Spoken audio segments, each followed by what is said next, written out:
Selamat malam, salam sejahtera. Terima kasih kerana bersama dengan saya di Nazlin Unity Channel. Saudara-saudara sekalian, ini satu pendedahan yang luar biasa yang pastinya menarik perhatian Anda semua akibat susulan daripada tindakan Muhyiddin Yassin, pengerusi Perikatan Nasional yang nak memohon pasport beliau dilepaskan atau diberikan secara kekal kepada beliau dengan beberapa alasan, termasuk alasan yang paling melucukan, yaitu ingin pergi bercuti. Saudara-saudara sekalian, menurut Sabudin.com, bercuti bukan urusan rasmi. Pasport Muhyiddin tak patut dilepaskan. Apa pendapat Anda semua? Adakah pasport tersebut perlu dilepaskan kepada Muhyiddin?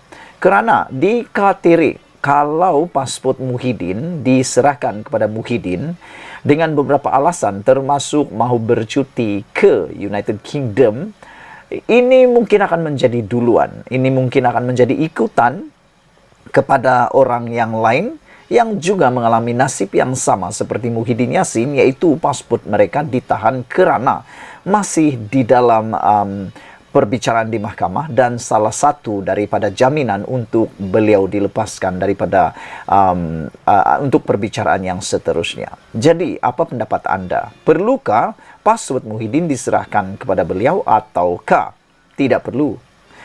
Menurut laporan media, pihak pendakwa raya akan mengemukakan bantahan terhadap permohonan pengerusi Perikatan Nasional Muhyiddin Yassin untuk mendapatkan pasportnya secara kekal bagi melakukan perjalanan ke luar negara. Timbalan pendakwa raya Nur Asma Ahmad memberitahu Mahkamah Session Kuala Lumpur mereka memerlukan lebih masa untuk menjawab permohonan Muhyiddin itu. Notis permohonan telah disampaikan kepada kami pada 17 Oktober lalu dan kami akan membantah permohonan tersebut. Kami memohon 2 minggu untuk memfailkan afidavit pendakwaan sebagai jawapan, kata Nur Asma kepada Hakim Perbicaraan Azura Alwi. Azura kemudiannya menjadualkan semula perbicaraan awal yang ditetapkan hari ini mengenai permohonan Muhyiddin itu kepada 23 November depan. Hakim juga kemudian mengarahkan pihak pendakwaan memfailkan afidavit mereka sebelum atau pada 8 November, sementara sebarang jawapan oleh pasukan peguam bela Muhyiddin mesti diserahkan sebelum atau 17 November. Pasport Muhyiddin sebelum ini diserahkan kepada Mahkamah Jenayah sebagai sebahagian daripada syarat jaminan 2 juta ringgit dalam kes pengubahan wang haram yang sedang dibicarakan terhadapnya. Minggu lalu, bekas Perdana Menteri itu memfailkan permohonan pelepasan kekal pasportnya dengan mengemukakan pelbagai alasan, antaranya ingin membawa keluarga bercuti di London. Dalam afidavit sokongan yang difailkan bersama permohonan di Mahkamah Tinggi Kuala Lumpur, Muhyiddin berkata beliau memerlukan dokumen itu untuk pemeriksaan kesihatan di Singapura. Sudah menjadi tradisi saya membawa keluarga bercuti selama sebulan setiap tahun, kata Muhyiddin. Wah, sebulan tu banyak duit. Tahun ini juga tidak terkecuali, kata Muhyiddin. Percutian ini penting kerana ia membolehkan saya meluangkan masa bersama keluarga, memandangkan tahun ini amat menekan saya dan keluarga, kata Muhyiddin lagi. Perlu atau tidak sebenarnya pasport Muhyiddin dilepaskan? Dalam kes Muhyiddin ini terdapat 2 sebab mengapa beliau ingin memohon pasportnya dikembalikan. Pertama, untuk pemeriksaan kesihatan di Singapura, dan kedua, untuk bercuti ke London selama sebulan bersama keluarganya. Sebagaimana kenyataan pihak pendakwa raya bahawa mereka akan membantah permohonan Muhyiddin itu, setepatnya itulah langkah paling wajar sekali dilakukan. Ini kerana bercuti bukanlah urusan atau tugas rasmi dan ia boleh ditanggungkan sehingga keadaan mengizinkan. Dalam kes Muhyiddin yang ada perbicaraan di mahkamah dan pasportnya diserahkan kepada mahkamah, eloklah beliau bercuti saja di dalam negara. Kalau tujuannya untuk berkumpul sesama keluarga, boleh saja melakukannya di banyak tempat percutian yang menarik di Malaysia ini. Tak perlu ke luar negara pun. Muhyiddin hanya perlu diserahkan pasportnya untuk beliau menjalani rawatan perubatan di Singapura dan kemudian hendaklah diserahkan semula kepada mahkamah selepas menjalani pemeriksaan kesihatan tersebut. Bukan apa, kalau untuk bercuti pun diberikan pasportnya, bimbang-bimbang nanti ia akan menjadi duluan di mana semua orang yang ada kes mahkamah akan membuat hal yang sama. Tetapi sebagaimana banyak kes lain, yang mana membenarkan Muhyiddin memiliki paspornya secara kekal adalah tidak munasabah sama sekali. Hanya orang bebas dan tiada kes mahkamah bebas menyimpan paspornya sendiri. Ditulis oleh sabudinhusin.com. Apa pendapat Anda semua? Sebelum kita berpisah, jangan lupa tinggalkan komen Anda, tekan butang subscribe. Kita jumpa lagi. Bye-bye. Selamat petang, salam sejahtera. Terima kasih karena bersama dengan saya di Nazilin Unity Channel. Anda pasti kenal sosok tubuh yang dinamakan Shahidan Kassim. Beliau ini bukan juga orang yang baru. Beliau juga bukan orang yang tak dikenali. Berasal daripada Barisan Nasional UMNO, tetapi akhirnya kini bersama dengan Barisan Pembangkang Perikatan Nasional. Rupa-rupanya ini yang sering dilakukan oleh Shahidan sekarang yang mengejutkan seluruh rakyat Malaysia. Dengan tajuk daripada sabudin.com, aduhailah Shahidan, nampak sangat kerjanya sebagai ahli parlimen hanya mahu tukar kerajaan. Menjadi persoalan daripada netizen daripada semalam sehingga petang ini ialah mereka bertanya, apa sebenarnya yang Shahidan nak mahu berlaku pada Malaysia ini? Adakah nak maju atau untuk mau mendapatkan kerajaan mereka atau mau jadi kerajaan sahaja? Mereka kata, adakah Shahidan hanya mau kuasa? Ada juga yang bertanya, adakah Shahidan sudah lupa kesan daripada pertukaran kerajaan melalui langkah Sheraton yang mana menyebabkan negara terumbang-ambing, negara kerugian, bahkan tidak juga keterlaluan kalau kita katakan negara hancur pada waktu itu. Kita tidak tahu siapa yang memerintah dan para pelabur waktu itu juga lari entah ke mana. Adakah itu yang mau dimahukan? Tapi yang menjadi persoalan netizen juga ialah, tidakkah ada dalam sekelumit hati para pemimpin yang mahu menukar kerajaan ini untuk sabar menunggu sehingga pilihan raya akan datang? Bukankah itu lebih elok? Ada juga yang bertanya, apa yang sangat dikejar sangat oleh mereka untuk menukar kerajaan ini? Adakah sesuatu yang mereka mau lakukan? Atau dengan kata lain, adakah udang di sebalik batu? Adakah mereka takut sesuatu sehingga mahu cepat sangat nak menjadi kerajaan, kata mereka? Jangan-jangan kata mereka ada sesuatu yang mereka sembunyikan yang takut pula kedapatan, kata mereka. Saya pun tak tahu sejauh mana kebenaran itu, terpulanglah pada Anda untuk menentukannya. Namun, apa yang nak jadi dengan ahli parlimen Arau ini, yaitu Shahidan Kassim?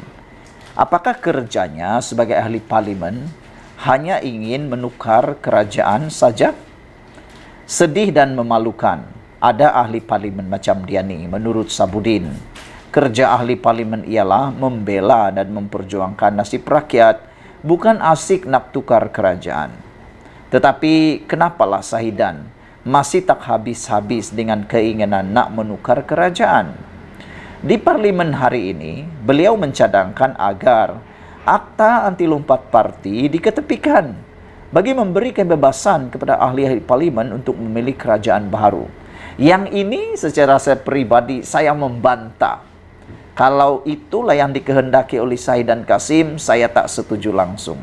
Sebagai pemerhati dan penganalisis politik bebas, saya langsung tidak setuju dengan kalau mau dihapuskan Akta Anti Lompat Parti. Kerana itu adalah penyelamat Malaysia sekarang.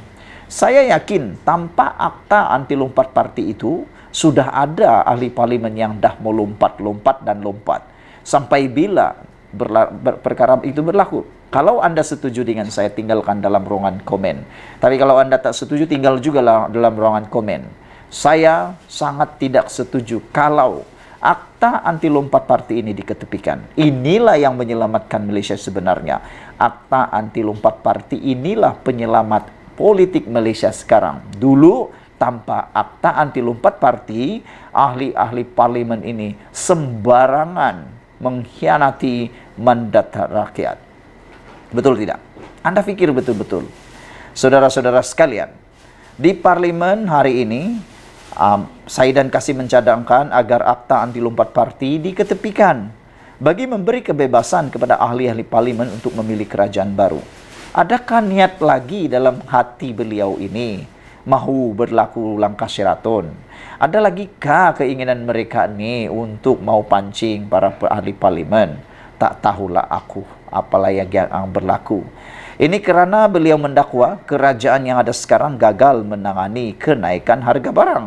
Lupakah Sahidan Kasim bahawa dulu Perikatan Nasional pun gagal juga untuk menangani kenaikan harga barang ini. Dan waktu itu Sahidan belum dalam Perikatan Nasional, dia masih bersama dengan Barisan Nasional. Tapi dia pun juga pada waktu itu tak menyokong Perikatan Nasional. Itulah, tak tahulah kita kan macam mana. Rakyat sudah tidak dapat lagi perlindungan kenaikan harga barang, kata beliau. Pegawai-pegawai kerajaan letih tentang apa yang berlaku. Saya cadangkan tindakan segera diambil, kata Sahidan. Kalau nak apungkan semua harga barang, saya sokong, kata beliau, apungkan politik. Benarkan akta lompat parti diketepikan agar semua orang yang mahu menyertai kami boleh. Katanya dalam ucapan perbahasan rang undang-undang perbekalan 2024 di Dewan Rakyat hari ini. Aduhailah Sahidan, kalau nak tukar kerajaan, tunggulah PRU akan datang. Buat sementara atau sehingga PRU 16 akan datang, berilah peluang kerajaan sedia ada dan Perdana Menteri Anwar Ibrahim menjalankan tanggungjawabnya. Lagipun, macam mana Perikatan Nasional nak tukar kerajaan? Nak tukar kerajaan sedia ada. Sedangkan jumlah ahli parlimen dimilikinya hanya 74 orang saja. PN tak dapat jadi kerajaan, bukan salah akta lompat parti. Tapi sebab tak cukup jumlah itu. Bukan kerana akta anti lompat parti. Bukan kerana orang lompat parti menyebabkan Perikatan Nasional tak jadi kerajaan. Ingat itu. Tapi kerana mereka tak cukup jumlah. Itu saja. Kalau Perikatan Nasional tak boleh jadi kerajaan sebab ada orang lompat parti, itu lain cerita. Tapi yang ini bukan sebab lompat parti Perikatan Nasional tak jadi kerajaan. Tapi kerana kurang jumlah, melainkan mereka nak mahu orang nak lompat parti. Itu perbuatan yang pada pendapat saya amat mengkhianati mandat rakyat. Saudara-saudara sekalian, dengan itu janganlah salahkan akta anti lompat parti. Jangan-jangan nanti kalau Sahidan tiba-tiba jadi kerajaan, dia akan sokonglah pula akta anti lompat parti ini. Bila tak jadi kerajaan, bila jadi pembangkang, tak suka anti lompat parti. Tapi bila jadi kerajaan, sukalah pula anti lompat parti. Mungkin itu boleh berlaku. Lagipun, Anwar dah beberapa kali mencabar Perikatan Nasional sebelum ini supaya bawa usul undi tak percaya terhadapnya di parlimen jika benar Perikatan Nasional ada sokongan untuk tumbuh kerajaan. Tapi apa yang berlaku?